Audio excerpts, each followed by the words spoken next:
Apa kabar semua? Selamat datang kembali di Spoiler 21. Salam sejahtera. Semoga kita semua selalu dalam keadaan yang baik ya.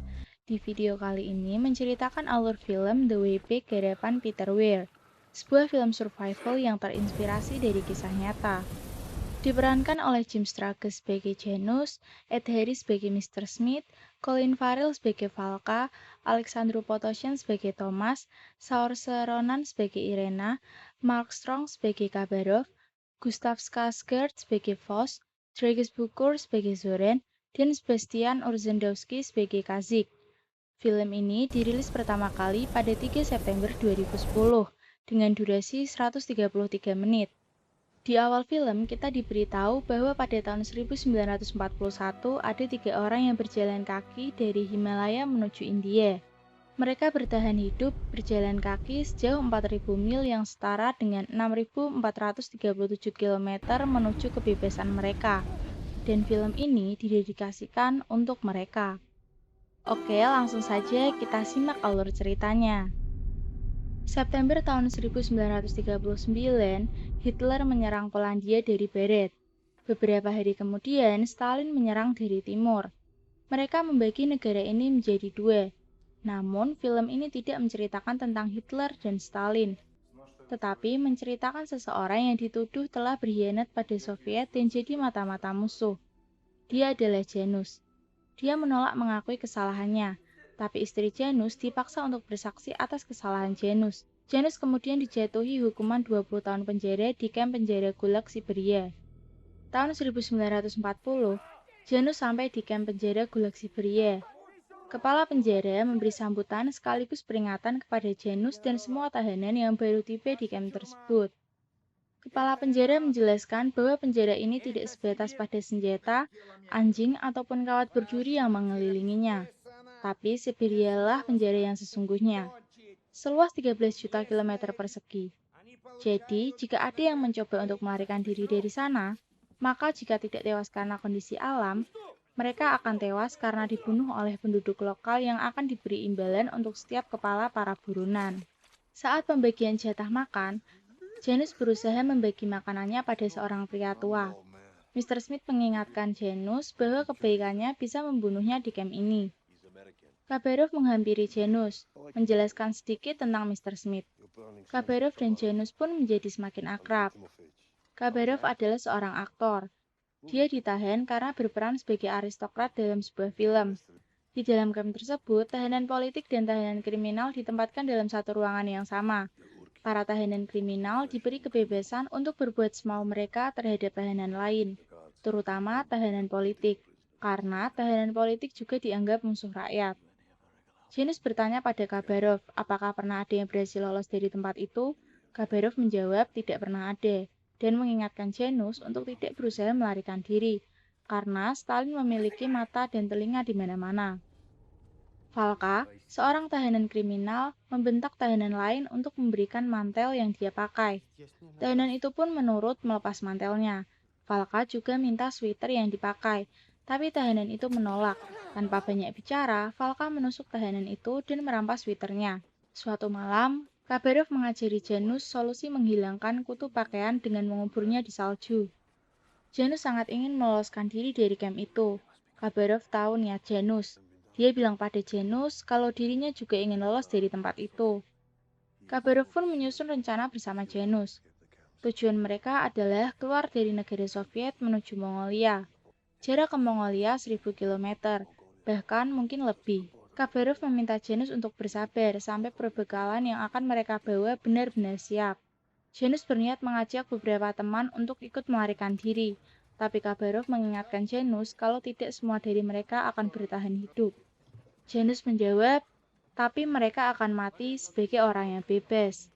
Hari itu, ketika para tahanan digiring ke tempat kerja paksa, badai salju menerpa mereka. Beberapa orang tahanan tumbang karena tak kuat melawan dingin. Sipir penjara memerintahkan mereka untuk merunduk agar tidak terlalu kedinginan. Namun, Mr. Smith tak menghiraukan perintah itu. Mr. Smith menyarankan agar mereka semua berlindung di dalam hutan.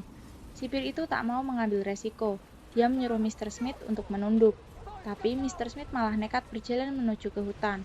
Para sipir menodongkan senjata ke arah Mr. Smith sambil menyuruhnya berhenti. Tetap saja hal itu tidak membuat Mr. Smith menghentikan langkahnya. Melihat keberanian Mr. Smith, sipir itu menyuruh semua orang untuk berlindung ke hutan. Janus dan teman-temannya membuat tempat perlindungan.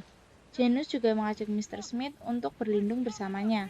Mereka pun saling berkenalan. Janus, Mr. Smith, dan beberapa tahanan lain dipekerjakan di dalam tambang. Tiba-tiba, Janus berhalusinasi. Dia melihat sebuah rumah dan berjalan ke arah rumah itu. Sipir segera menodongkan senjata ke arah Janus yang dia kira akan keluar dari tambang. Mr. Smith meraih Janus dan menyadarkannya dari halusinasi. Setelah kembali sadar, Janus menceritakan rencananya untuk kabur dari camp. Saat tahu kalau Kabarov yang mengajak Janus kabur, Mr. Smith mengatakan kalau Kabarov tak benar-benar ingin kabur. Kabarov melakukan itu hanya untuk menyemangati dirinya sendiri yang sudah bertahun-tahun di dalam camp itu. Mr. Smith akan ikut kabur jika Janus benar-benar serius dengan rencana kaburnya itu. Malam itu, badai salju kembali datang. Janus membangunkan Kabarov. Dia mengajak Kabarov kabur malam itu, karena jejak mereka akan tertutup oleh salju. Tapi ternyata apa yang dikatakan Mr. Smith benar. Kabarov tidak sungguh-sungguh ingin kabur. Janus berusaha meyakinkan Kabarov untuk ikut kabur, tapi Kabarov bersikeras menolaknya. Percakapan mereka diperhatikan oleh Valka. Semua orang yang akan ikut melarikan diri bersama Janus mempersiapkan bekal makanan dengan menukarkan barang-barang mereka pada tahanan lain. Mr. Smith menukar jam tangannya dengan informasi tentang cara keluar dari camp itu. Ketika menunggu saat untuk kabur, tiba-tiba Valka menodongkan pisaunya ke leher Janus. Valka meminta Janus untuk mengikutkannya dalam pelarian. Waktu yang ditunggu pun tiba. Mereka bergegas keluar dari camp tersebut. Sirene meraung. Para sipir pun berusaha menangkap Janus dan yang lain. Sipir melepaskan anjing untuk mengejar para tahanan yang kabur. Terbantu oleh badai salju yang menutup jejak mereka, Janus dan teman-temannya berhasil masuk jauh ke dalam hutan. Janus memimpin pelarian itu. Dia menentukan arah dengan melihat lumut yang tumbuh di pohon. Sebagian dari mereka sudah mulai kelelahan. Badai membuat pandangan mereka terganggu dan hampir tidak dapat melihat arah. Tapi Janus mendapat cara untuk mengatasinya. Dia mengelupas kulit kayu dan menjadikannya topeng, dan topeng itu juga melindungi wajah mereka dari dinginnya salju. Pagi harinya mereka beristirahat sejenak.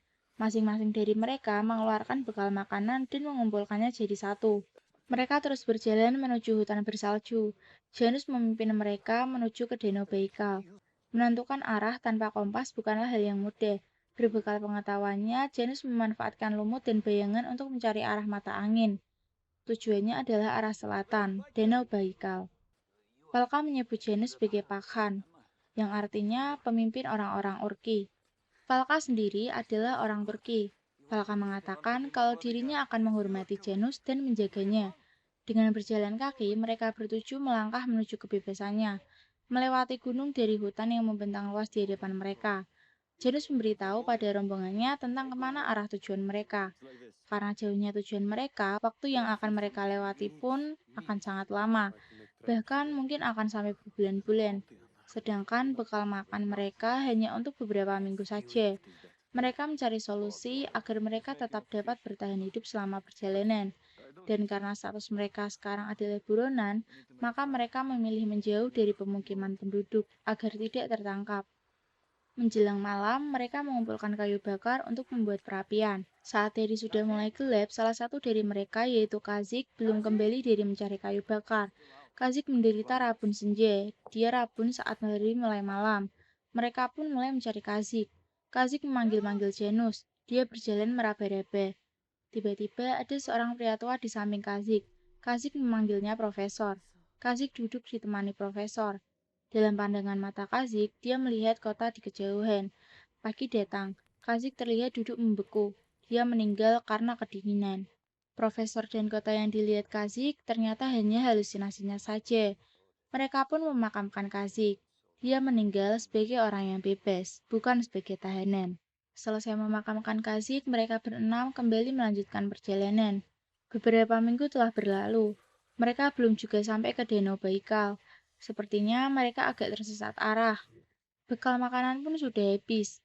Mereka makan apapun untuk bertahan hidup. Untuk sementara waktu, mereka tinggal di sebuah gua. Valka berbicara pada Janus. Dia menanyakan siapa kira-kira yang pertama dari mereka akan mati. Karena sulit mencari makanan, Valka mulai berpikir jika salah satu meninggal, dia akan menjadikannya makanan. Valka mengira kalau tujuan Janus mengajak beberapa orang dalam perlarian ini adalah untuk dijadikannya makanan. Janus bilang kalau bukan itu tujuannya. Valka menyadarkan Janus bahwa mereka telah tersesat arah. Mr. Smith mendengar sesuatu. Dia membangunkan yang lainnya. Ternyata di mulut gua ada segerombolan serigala yang sedang menyantap seekor rusa. Mereka mengusir serigala-serigala itu untuk merebut bangkai rusa. Begitu para serigala pergi, mereka segera memakan daging rusa itu mentah-mentah. Janus memutuskan untuk pergi sendiri mencari Danau Baikal. Dia berjanji akan kembali bila menemukan Danau Baikal. Janus berpesan pada Mr. Smith untuk selalu mengawasi Valka. Mr. Smith memberikan beberapa ikan sebagai bekal Janus. Seorang diri berjalan mencari Danau Baikal dengan kondisi tubuh yang kurang baik. Janus menghadapi medan yang lumayan berat. Kehujanan, kedinginan, kelaparan, dan kelelahan dirasakannya. Saat hampir tidak kuat lagi untuk berdiri, dia merangkak menaiki bukit. Pikirannya kembali memunculkan halusinasi. Namun ternyata Janus berhasil menemukan Danau Baikal. Dia kembali ke gua dan memberitahukan pada yang lain. Teman-temannya membantu Janus menghangatkan badan. Setelah kondisi Janus membaik, mereka berenam pun kembali melanjutkan perjalanan menuju Danau Baikal. Dari atas bukit, mereka menatap Danau Baikal yang terhampar luas di kejauhan. Dalam perjalanan menuju Danau Baikal, ada seseorang yang mengikuti mereka secara diam-diam. Mr. Smith menunjuk ada seseorang di balik pepohonan. Mereka tidak ingin pelarian mereka sia-sia kalau sampai ada orang yang melaporkan mereka. Mereka pun berpencar untuk menangkap si penguntit. Ketika mereka mulai mendekat, si penguntit keluar menunjukkan diri. Valka berlari hendak membunuhnya, namun dicegah oleh Janus. Ternyata si penguntit itu adalah seorang gadis muda. Janus mengatakan kalau si gadis ingin ikut dalam rombongan mereka. Tapi Valka dan Mr. Smith tidak setuju kalau gadis itu ikut. Dengan alasan mereka sendiri saja sering kelaparan, dan juga gadis itu bisa memperlambat perjalanan mereka. Mereka memutuskan untuk tidak mengajaknya. Sampai di tepi danau, sekawanan burung gagak berterbangan karena kehadiran Janus dan yang lain. Burung-burung gagak itu tadinya sedang mengerumuni seekor rusa yang terjebak di lumpur tepi danau. Janus dan yang lain berusaha menangkap rusa itu. Hari pertama mereka di Danau Baikal disambut dengan daging rusa.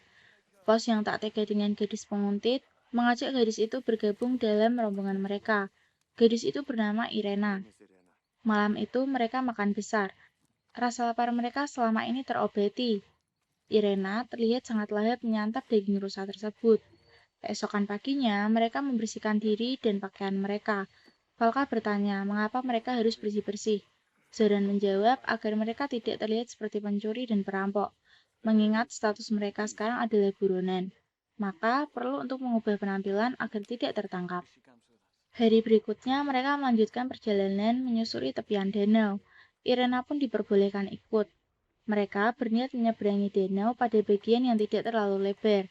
Mereka bersiap untuk berenang.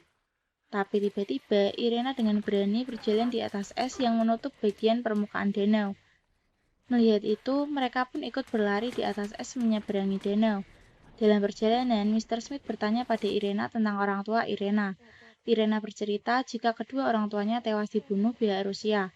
Irena ditangkap Rusia, namun dia berhasil melarikan diri. Hingga akhirnya bertemu rombongan Mr. Smith. Tapi Mr. Smith tahu kalau Irena mengarang cerita itu. Mr. Smith bilang jangan pernah berbohong lagi padanya. Di kejauhan terlihat sebuah kota. Valka menyarankan agar mereka melalui kota itu, karena bisa lebih cepat, sekaligus bisa mendapatkan makanan. Tapi Janus memilih lewat jalur lain, sebab terlalu beresiko tertangkap jika masuk kota itu. Akhirnya mereka memilih lewat hutan. Janus menyadari sesuatu. Dia bertanya kemana Valka. Mereka menduga kalau Valka nekat masuk ke kota itu. Thomas dan Zoran menyarankan agar mereka meninggalkan Valka. Ketika mereka akan beranjak pergi, Valka datang sambil membawa sesuatu. Dia membawa makanan untuk mereka semua. Meskipun Valka seorang kriminal, sebenarnya dia peduli dengan kelangsungan hidup mereka. Berkat Valka, malam itu mereka bisa mengisi perut. Valka bilang kalau Irena hidup di jalanan sepertinya. Irena tak bisa bohong lagi. Mereka mendengarkan cerita tentang keluarga Irena. Ternyata kisah aslinya lebih menyedihkan daripada kebohongan yang diceritakannya. Keesokan paginya, mereka melanjutkan perjalanan. Mereka terus menyusuri sepanjang tepian danau. Di daerah itu, mereka diserang oleh ribuan nyamuk. Bahkan wajah Zoran sampai bentol akibat gigitan nyamuk. Mereka heran, karena penduduk sekitar tidak diganggu nyamuk. Hanya mereka bertujuh yang diserang oleh nyamuk. Mereka membuat asap untuk mengusir nyamuk.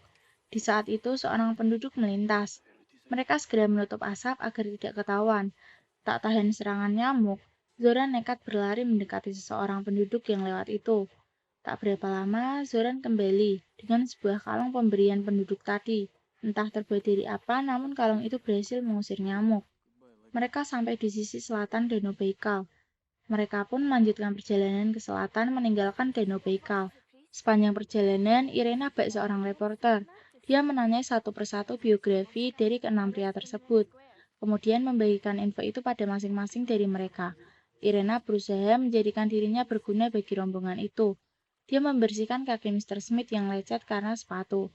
Mereka pun sampai di dekat rel kereta. Kalau mereka berhasil melintasi rel kereta tersebut dalam waktu 4 atau 5 hari, mereka akan meninggalkan Rusia dan masuk ke Mongolia. Namun banyak petugas yang berjaga di sepanjang rel. Mereka harus menunggu sampai malam agar bisa melintasi tanpa ketahuan oleh para penjaga. Beberapa hari kemudian, mereka benar-benar berhasil sampai di perbatasan Rusia-Mongolia. Sementara yang lain bergegas masuk ke Mongolia, Valka justru berdiri menatap tiang perbatasan. Janus menghampiri Valka, mengatakan jika Valka tidak ikut, maka Rusia akan menangkapnya. Valka bilang kalau dia lari dari penjara karena hutangnya dengan tahanan lain, bukan lari untuk meninggalkan Rusia tanah kelahirannya. Mereka saling mengucapkan kata perpisahan dan melangkah pergi sesuai tujuan mereka masing-masing. Janus dan kelima orang rombongannya terlihat melangkah penuh senyum, melintasi padang gersang yang luas. Depan mereka berdiri kokoh sebuah gapura besar, Ulan Bator, salah satu kota di Mongolia. Irena berlari mendekati gapura itu disusul oleh yang lain. Namun kekecewaan nampak di wajah mereka. Ternyata Mongolia juga dikuasai oleh komunis. Meski kecewa, mereka tetap terus berjalan. Mereka tiba di sebuah kuil dan memasukinya. Kuil itu terlihat sangat berantakan. Banyak tengkorak manusia dengan bekas lubang peluru yang terkubur asal-asalan di dalam kuil. Irena dan Vos masuk ke dalam bangunan kuil. Tempat ibadah itu dihancurkan oleh komunis sama seperti gereja-gereja di Rusia. Mereka memutuskan meninggalkan Mongolia menuju ke India melewati pegunungan Himalaya. Mereka kembali berjalan menempuh ratusan bahkan mungkin ribuan kilometer lagi menuju India. Di sebuah padang gersang, mereka didatangi sekelompok penduduk Mongolia. Mereka ditanya oleh salah seorang penduduk Mongolia. Mr. Smith menjawab kalau mereka orang Amerika dalam perjalanan menuju Lhasa, ibu kota Tibet. Penunggang kuda itu bertanya apakah mereka akan pergi haji. Mr. Smith menjawab, "Iya." Seorang bocah penunggang kuda memberikannya sekantung air untuk bekal mereka. Selama di Siberia, mereka melintasi hutan salju. Kini di hadapan mereka membentang padang gersang yang sangat luas. Thomas menangkap kadal untuk cadangan makanan mereka. Vos membuatkan topi untuk Irena. Mereka mempersiapkan apa yang dibutuhkan untuk melintasi padang gersang itu. Janus memastikan arah yang mereka tuju benar ke selatan. Mr. Smith melihat di kejauhan ada pepohonan dan pasti ada air. Namun Janus berkata itu hanyalah fata morgana dan juga arahnya tidak sesuai dengan tujuan mereka. Dengan suara lemah, Mr. Smith mengajak ke tempat itu, karena mereka sedang sekarat kehabisan air. Mr. Smith dan yang lain nekat berjalan ke arah pepohonan. Janus berteriak pelan kalau itu fata morgana. Karena terpaksa, Janus pun mengikuti mereka. Ternyata yang dilihat Mr. Smith nyata, bukan fata morgana. Ada sebuah sumur di padang gersang itu. Mereka pun minum sepuasnya, membasahi tubuh mereka dengan air sumur. Rasa haus dan gerah mereka terobati. Tapi ada suatu masalah yang tidak bisa diatasi di tempat itu, rasa lapar. Tidak ada apapun yang bisa mereka makan di situ. Janus menyampaikan hal itu pada mereka. Mereka tidak bisa tinggal lebih lama di tempat itu, karena tanpa makan, mereka akan semakin lemah untuk bisa pergi dari tempat itu. Pagi harinya, mereka mengumpulkan air sebanyak yang bisa mereka bawa untuk bekal perjalanan. Setelah siap, mereka pun beranjak pergi, melanjutkan perjalanan. Keluar dari padang gersang, mereka memasuki neraka, Gurun Gobi, tempat di mana hanya akan ada pasir. Belum jauh mereka memasuki gurun itu, Mereka sudah disambut oleh badai pasir. Badai tersebut tidak membuat mereka terluka, tetapi badai itu melenyapkan sebagian persediaan air yang mereka bawa. Malam harinya, Thomas membagikan jatah makanan. Mr. Smith bertanya pada Janus, bisakah Janus menemukan jalan pulang untuk mereka? Janus menjawab, di gurun itu dia tidak bisa menemukannya. Matahari membakar kulit mereka, ditambah lagi tubuh yang mengalami dehidrasi. Irena mulai tumbang, kedua kakinya bengkak. Mr. Smith sedih melihat kondisi Irena. Yang bisa mereka lakukan saat itu hanyalah kembali berjalan. Namun, Irena kembali terpuruk.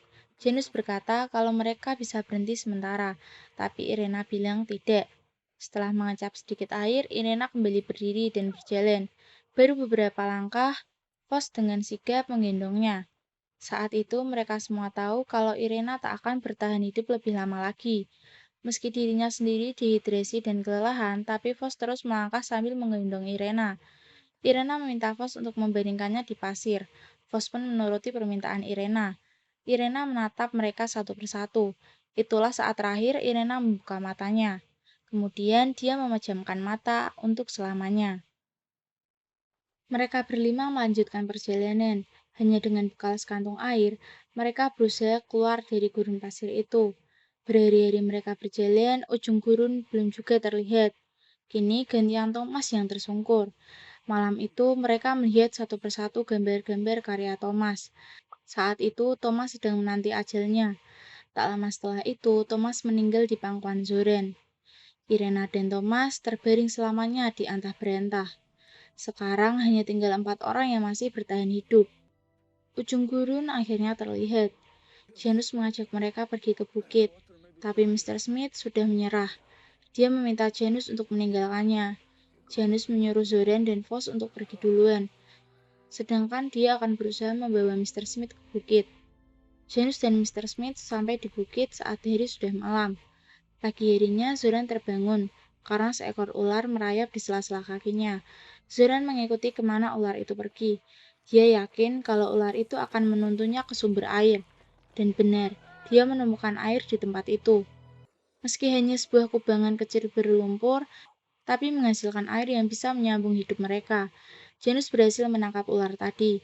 Meski ukuran ular itu tidak begitu besar, tapi bagi mereka itu sudah sangat cukup menolong kehidupan mereka.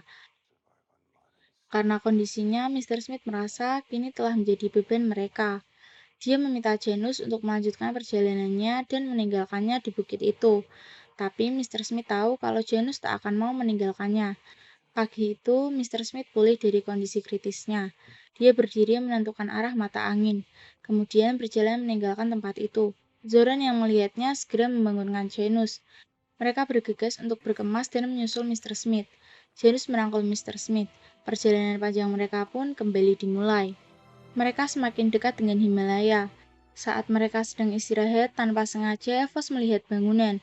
Itu adalah tembok besar Cina. Mereka berempat melewati celah tembok yang berlubang. Kegembiraan kembali tampak di wajah mereka. Kini kaki mereka telah menapak di wilayah Tibet. Ketika mereka sedang beristirahat sambil melihat pemandangan dari lereng Himalaya, ada seorang Sherpa yang datang dan menyapa mereka. Orang tadi adalah penduduk asli Tibet. Mereka pun diajak ke sebuah rumah. Para tokoh dan biksu di kampung itu datang menyambut mereka berempat. Seorang tokoh mengatakan jika mereka ingin pergi ke India, maka harus menunggu sampai musim semi. Karena jika pergi sekarang, bisa saja ada salju besar yang berbahaya. Tapi Janus tidak mau menunggu sampai musim semi. Dia tetap akan segera ke India. Sementara itu, Mr. Smith akan pergi ke Cina melalui Lhasa. Karena ada sebuah misi militer Amerika di Cina, Mr. Smith akan ikut tentara Amerika untuk pulang ke Amerika. Mr. Smith mengatakan kalau mereka ini melarikan diri dan sekarang berhasil, meski hanya tinggal mereka berempat. Malam itu masing-masing dari mereka mengungkapkan apa yang akan mereka lakukan setelah ini. Mr. Smith akan kembali ke Amerika. Vos akan ikut berjuang melawan komunis. Zoran akan berusaha menerbitkan gambar-gambar karya Thomas. Sedangkan Janus akan terus berjalan dan kembali pulang setelah komunisme di Polandia hilang. Pagi harinya, Janus terlihat kembali berjalan pergi menuju India. Vos dan Zoran menyusulnya. Hanya tinggal mereka bertiga yang melanjutkan ke India. Setelah melewati lereng pegunungan bersalju, mereka sampai di perbatasan Nepal dan India. Mereka memasuki perkebunan teh wilayah India. Para penduduk menyambut hangat kedatangan mereka. Bahkan kepala desa setempat segera datang untuk menyambut kedatangan mereka. Kebahagiaan benar-benar terpancar di wajah mereka. Pada tahun 1989, komunisme hancur dan Polandia merdeka. Janus yang sejak tahun 1939 terpisah dari istrinya, kini kembali pulang ke Polandia untuk menemui istrinya yang telah 50 tahun terpisah darinya. Dan film pun berakhir. Bagi Anda yang belum pernah menonton film ini secara utuh, saya sarankan untuk menontonnya. Terima kasih sudah menonton video ini sampai akhir. Salam.